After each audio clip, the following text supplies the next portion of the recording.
오늘 사연은 아, 조금 무서운 이야기예요. 계단 아래로 할아버지를 옮기던 순간 저는 앙상한 손을 꽉 붙잡고 있었어요. 저는 5살 딸 서윤이를 키우며 이 아파트로 이사 온 지 어느덧 6달째 되던 지극히 평범한 워킹맘이었어요. 그날도 특별할 것 없이 등원 준비와 저녁 메뉴 고민으로 하루가 흘러가고 있었죠. 이 아파트에는 유독 무서운 이웃이 있었는데 704호에 사는 할아버지였어요. 아이들이 복도에서 조금만 뛰어놀아도 문을 벌컥 열고 언성을 높이셨죠. 그 서슬퍼런 눈빛의 어른인 저도 순간 움찔할 정도였어요.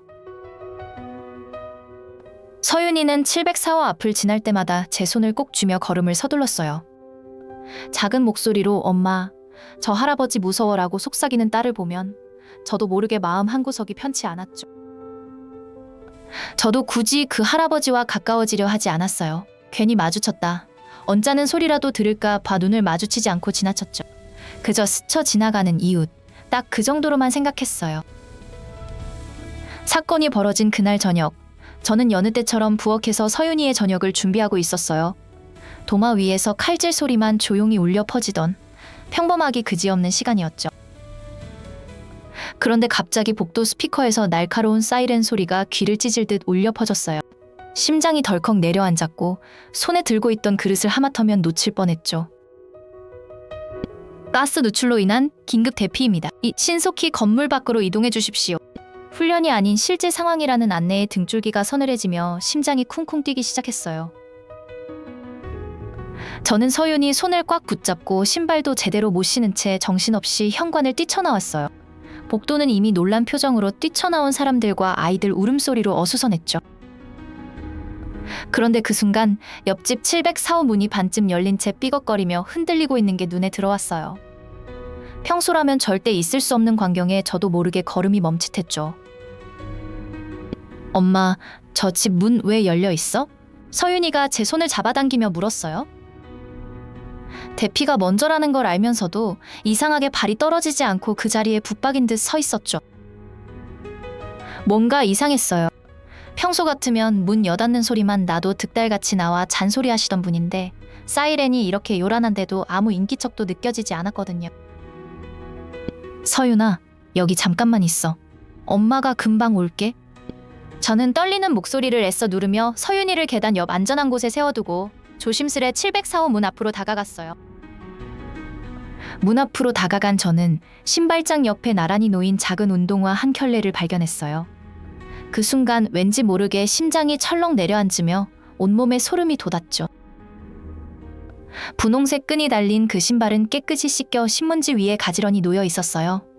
말을 하고 정성스레 펼쳐둔 흔적이 역력했고 손길 하나하나에 정성이 묻어났죠. 그건 지난주 놀이터에서 잃어버렸다고 서윤이가 그렇게 서럽게 울던 바로 그 신발이었어요. 머릿속이 순간 새하얘지면서 손끝이 파르르 떨려왔죠. 그럴 때가 아니라고 생각하면서도 저는 무언가에 홀린 듯 문을 밀고 안으로 들어갔어요. 할아버지, 안에 계세요? 목청껏 외쳤지만 돌아오는 대답은 없었죠. 거실 바닥에 할아버지가 힘없이 쓰러져 계셨어요. 숨은 가늘게 이어지고 있었지만 낯빛이 파리하게 질려 있었고 이마에는 식은땀이 흥건히 배어 있었죠. 협탁 위에는 혈압약과 물컵이 힘없이 쏟아져 있었어요. 그 순간 상황의 심각성이 온몸으로 훅 밀려오며 손끝이 걷잡을 수 없이 떨리기 시작했죠. 할아버지, 정신 차리세요. 저는 목이 터져라 소리치며 떨리는 손으로 119를 눌렀어요. 신호음이 이토록 길고 아득하게 느껴진 적은 처음이었죠. 저는 복도로 뛰어나가 서윤이를 부르고 마침 대피하던 옆라인 아저씨를 붙잡고 다급히 도와달라고 외쳤어요. 사정을 들은 그의 얼굴에도 놀란 기색이 역력했죠. 세 사람이 힘을 합쳐 할아버지를 부축해 비상계단을 한 걸음씩 내려갔어요. 그 순간 저는 뼈만 남은 듯 앙상하고 차가운 손을 놓치지 않으려 꽉 붙잡고 있었죠. 때마침 가스 문제는 지하 배관 쪽이었고 화재로 번지지는 않았다는 방송이 흘러나오며 조금 마음이 놓였어요. 그래도 안심할 수 없어 모두 건물 밖으로 서둘러 나가야 했죠. 건물 밖으로 나오자 이미 구급차의 사이렌 불빛이 어두운 아파트 단지를 붉게 물들이고 있었어요. 사람들의 웅성거림 속에서 저는 애타는 마음으로 구급대원을 기다렸죠. 구급차가 도착할 때까지 저는 할아버지의 손을 한시도 놓지 않았어요. 뼈만 남은 것처럼 앙상한 그 손이 유난히 차갑게 느껴져 자꾸만 마음이 쓰였죠. 구급대원은 혈압이 갑자기 떨어져 어지럼증으로 쓰러지신 거라고 차분히 설명해줬어요. 다행히 큰일은 아니라는 말에 저도 모르게 안도의 한숨이 길게 새어나왔죠. 병원으로 실려가기 직전 할아버지가 희미하게 눈을 뜨셨어요. 저를 알아보시고는 마른 입술을 힘겹게 달싹이며 뭔가 말을 건네려 하셨죠. 그 순간 할아버지가 남긴 짧은 한마디는 왜 그렇게 제 마음을 아프게 후벼 팠는지 그때는 도무지 다 설명할 수가 없었어요. 구급차가 떠난 뒤 홀로 남은 저는 그제야 참았던 눈물이 왈칵 쏟아졌어요.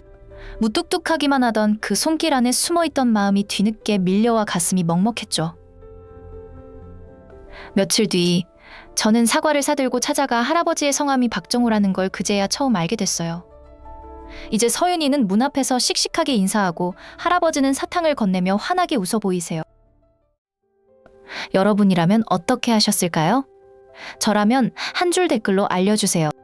여러분의 사연도 댓글로 보내주시면 다음 영상의 주인공이 될 수 있어요. 구독하시면 매일 새 사연을 들려드려요.